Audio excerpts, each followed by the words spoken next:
everyone, and welcome to Cold Outreach Success Stories, where we interview regular business people just like you who've had great success with cold outreach on email and other channels. We go deep into the process with hot tips around targeting, messaging, personalization, so that you can take away tips to implement in your cold outreach starting tomorrow. Today, we have Franco from SaaSMQL. Welcome to the show, Franco. Thank you, Sarah. Great to be here. Awesome. So, for our viewers who are not familiar with you, what is SaaSMQL and how do you guys make money? Yeah, absolutely. So we started 5 years ago. Obviously, from the name, you can understand we work with SaaS companies, and our mission is to help them scale pipeline and revenue with account-based marketing campaigns. So we're very focused on targeted campaigns that are effective at engaging and converting specific companies and specific decision makers within those companies. So we target the whales, basically the large enterprise accounts for our clients. Got it. Interesting. So how did you get into this space? What's your background? My background has always been B2B demand generation. I used to be in Silicon Valley. I worked for a few venture funded companies that include Couchbase, Duetto in San Francisco, then Optimize, that was a YC company, and then Branch.io. And in these roles, I was leading their demand generation teams. So we were running campaigns to help the enterprise and mid-market sales team to get leads, basically, and opportunities. So we tested a lot of different channels across the board. We were heavy with content, inbound marketing, webinars, events, the typical marketing stack. But then because our sales team was very targeted, they were divided into target accounts. So they were interested in specific companies to engage. They didn't want any kind of lead. So we started shifting a lot of the marketing budget to this account-based marketing program. And so that helped us becoming more aligned with the sales team and really support them in getting a foot into the door and engaging these large companies like Expedia, Bank of America, Walmart, Starbucks, etc. And so that was my last full-time role. And then because of a few years of running this framework with account-based marketing, I developed pretty solid processes and flows. So I took that expertise, and that's when I started SaaSMQL, because I saw there was an opportunity to help SaaS companies create and scale these account-based marketing programs and generate opportunities from target accounts. Makes a ton of sense. So let's dive deeper into that. So SaaS companies you look for, what are the qualifiers that make a SaaS company a good potential client for you? So the main thing for us is they have to have a pretty high deal size. So we're not helping the SaaS companies that charge like $20, $30, $100 a month. Those are looking for volume, right? We're looking for those that have a sales team, right? They go after enterprise mid-market accounts, and typically their deal size is $20,000, $30,000 a year or more. So we have most of our clients actually have six-figure deals and sometimes even seven-figure deals. One of our largest deals that we sourced was over $2 million ARR. So those are great because one deal like that pays for many years of our program. But the key differentiator of our program is that we combine digital channel with offline channels. So our key secret is basically integrating direct mail into your typical outreach funnel, your typical outbound program. So why we do that? A lot of time you see that SDRs send 5, 10, 20 emails, cold calls, cold LinkedIn messages, but those channels today are very saturated. So you see a lot of noise, people stop responding, conversion rate, reply rate, really, really low. So how do we break through that noise? So we need to do something different. And we found that putting together a nice targeted branded custom box with a whole theme and a messaging that is relevant to the person that receives it, and then we put a nice gift and a letter and something personal, and it creates a whole different experience, a whole different dynamic, and a break through the noise. And because we're very targeted, the person that receives it, obviously that message is going to resonate from the beginning, from when they open the box.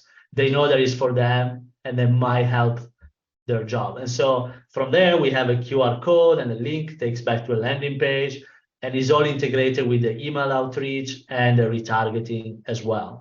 So that is very effective at creating opportunities, engagement, and we run that as a cycle over and over and over. It's not a one-off thing. It's something that every week, every month, you are creating this outreach with direct mail and all the other steps. And because of it, you are consistently generating opportunities. I always said to all of our clients, I probably got 100 emails only yesterday, but in my whole career, I only received 2 gift packages. And I still today remember who sent it to me. And I became a customer of one of them. So that's 50% success rate. So that's why, you know, everyone knows that this can work for them. The problem is it's really cumbersome. There's a lot of effort, a lot of moving pieces to run that in-house. And that's why we built all the logistics and network of partners and all the different process and automation so we can run it for many, many clients. And in the last 5 years, we worked with over 75 venture-funded SaaS companies, some of the best in Silicon Valley and across the US. And last year alone, we've shipped over 40,000 direct mail packages as part of our ABM program. So there is a lot of learnings that we have, a lot of best practice that we built. Awesome. That sounds great. So let's talk a little bit more about your channels then. One obviously is direct mail. What else do you combine it with? Is it mostly other outbound channels like email, LinkedIn, calling, or do you do some ads? Like what does that mix look like? So the main thing is email. So the direct mail has to come hand to hand with the email outreach. So hand to hand means there is time together. So typically we have a few emails that go out to warm up the list of accounts and contacts that we're targeting. And then depending how they interact with those emails, they might take a different flow. And in a specific flow, if we see that they don't reply to the email, we ship them a direct mail box. Because the main thing is, if those people don't reply to your email, they don't click on your ads, they don't come to your events, what else can you do, right? And so that's when we want to send them a direct mail package. As soon as the package arrives, we have there is a trigger, a confirmation, obviously, from the delivery that triggers a different follow-up campaign. And then this whole target account list is retargeted with ads, particularly on LinkedIn, but it can be done retargeting ads on other places as well. It's important that that specific list that we have selected and sometimes hand selected based on the ideal customer profile of the client is targeted with a very intensive system across channels. So they should be able to see the brand of our client all together across all these different channels all at once, because that's what creates that engagement, right? It becomes almost obvious. We have a lot of stories like this. One of our clients targeting a company, Foot Locker, the person from Foot Locker said, I never heard of you guys, and all of a sudden the last 2 weeks I saw you everywhere. Then I received a package. I had to learn more. So that's how it started and actually became a customer. So this is a good example of what we're trying to do. Got it. Very interesting. So let's talk a little bit more about the personalization of the gifting process. You know, a lot of people talk about incorporating gifting, but I think what you're mentioning is like creating a package along with like a lot of personalization in there, even in the emails or in the actual gift boxes. So give me a few examples if you can, or a couple of examples. If you don't want to name the client, don't name the client. But what is the most creative way you could come up with to personalize? I would love some stories. Yeah, so there are a few. More than the personalization per se, we're looking for relevancy and to really hit the nail on the head. So a lot of companies, when they try ABM, they go overboard with trying to personalize for a single individual. That's a lot of opportunity cost right there. It's not worth the effort most of the time. What you want to personalize is by segment. So you build your segment, and I've done a lot of like webinars and blogs about building segments, because a segment can be divided into different flavors. But obviously, the smaller the segment, the more personalized it can be, what the campaign that you build. But I give you an example of a cool campaign we did. So our client was all about the hidden fees, and so what we like how they help other companies, fight hidden fees. And so what we created was this hidden message that can only be seen with a flashlight, I see. and the flashlight was branded with our client logo and was inside the package. So there was a whole experience as part of the package. Right. Or with another client, we did the theme, since it was about a specific platform, a specific important critical stack in their target accounts. So the theme of our campaign was "Don't gamble with your XYZ platform." And so we created a whole campaign about, so in the package we put like poker card, poker I see. chips, all the box was branded like a casino roulette. Like, it was a really cool thing, but it really kind of sticks the message to who receives it. And then in fact the conversion was extremely high for that specific campaign. So we try to really create really clever ideas depending on the segment, the messaging, the value proposition of the clients. But without going too much overboard. We don't want to be too clever. Like, it still has to be something nice that the recipient likes to receive. We like to work a lot with small local businesses. For example, we work with a small bakery in California that creates this handmade Italian biscotti that we create, and we make a whole part of an experience of the gift package. Especially for clients that are local for where this bakery is, because these are all something unique, right? It's not, you don't find in supermarkets. So it works even with really senior people. We have a ton of opportunities with like C-level, VP level, Fortune 500 companies that originated in this exact way. Wow, very interesting. Okay, so let's now dive deeper into your journey. When you were starting out, what were some of the mistakes that you made when you onboarded clients? Could be in your process, could be in building the team. Just some things you learned.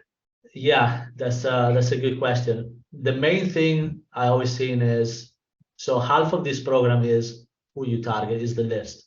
So some of the mistakes happen in taking too much into account what the sales team of our client was saying without kind of cross-checking the data. What we like to do when we work with new clients is look at the data, no matter what they say. No, it's not that what they say is wrong, but especially sometimes we hear them say, "Oh, we only target VPs and directors." But then we look at their data in Salesforce or in HubSpot, we look at their opportunities journey, and we see that none of their opportunities originated with the director or VP. Sometimes it's or maybe someone more junior that starts the conversation. So trying to force your sales process into a different way and say, "I want to start with a VP," maybe it doesn't work. So we want to replicate what has worked, what is successful, both in terms of the type of accounts that they target, but also who we target and in what order. So that's mistake number one. The mistake number two, I already mentioned, was about trying to over-personalize. So this was back even before SaaSMQL. We tried to create a campaign just for 10 accounts because they were really high profile. It took like probably 2.5 months to build all the assets and landing pages and content for all of this. The results were like really small compared to the amount of time that we put. So you have to find the right balance between, really narrow down your audience and create everything personalized, but also like, the effort, the time that you put, and what's the value of those potential customers. And then a lot of times a mistake is running a pilot that is too small. So if you're testing a channel, for any new channel, including our program, but everything, you want to have enough, the pilot should be small enough, but that you're not risking too much money, but also big enough that allow you to say with certainty, yes, this worked for us, no, this doesn't work. So sometimes if you run a pilot that is too small because you don't want to put too much budget, and it kind of works, but not really, but you don't know, it kind of leaves you in between. You don't know, you don't have an answer there. So it's better to invest a little more and really work worked in the right way. Makes a ton of sense. Okay, on to my final question. Yeah. What are some of the things that you're excited about trying to improve your process in the future? So now we are actually working on building our internal SaaS platform that is going to automate a lot of the process, but even more importantly, is going to directly integrate with the CRM of our clients, starting from HubSpot. So having access to more data makes our campaigns extremely better because we can target really, really specific profile of accounts and persona based on data that is constantly changing, right? What opportunities are coming to the pipeline, who they target. We can constantly tweak our campaigns and automate and scale what we do today in a much better way. So we are working in building this platform that is a big project of mine for this year. At the same time, we continue serving our client as an agency like we are today. So we do this as a done for you service. We take care of every aspect of the campaign, from building the list to building all the assets, the direct mail, and taking care of all the logistics and the automation, the email campaign. The whole program is run by us. So it's a great value for our clients because they don't have to worry about any of that. We just have regular calls to update them on what we do. So these are the two things that I'm most excited about. And then, we're working with some clients that are seeing a lot of success. They are growing. I think that's the thing that excites me the most. So this year started very well, even though the economy is not in the same level, but for us, it started very well. So I hope we can continue that way. No, if you're doing well in a bad economy, then that really shows that, you've cracked something brilliant, right? Absolutely. Yeah, that's my hope as well. Awesome. So thanks for coming on, Franco. I really enjoyed talking to you, and I hope our listeners learned a lot as well. Thank you, Sarah. This was a lot of fun. So thanks again. So that's all the time we have, folks. I really enjoyed the episode. I hope you did too. Please subscribe, like, share, comment, whatever you can to spread the word out about cold outreach success stories so more people can enjoy and learn from the show. All right. That's all, folks. Bye-bye.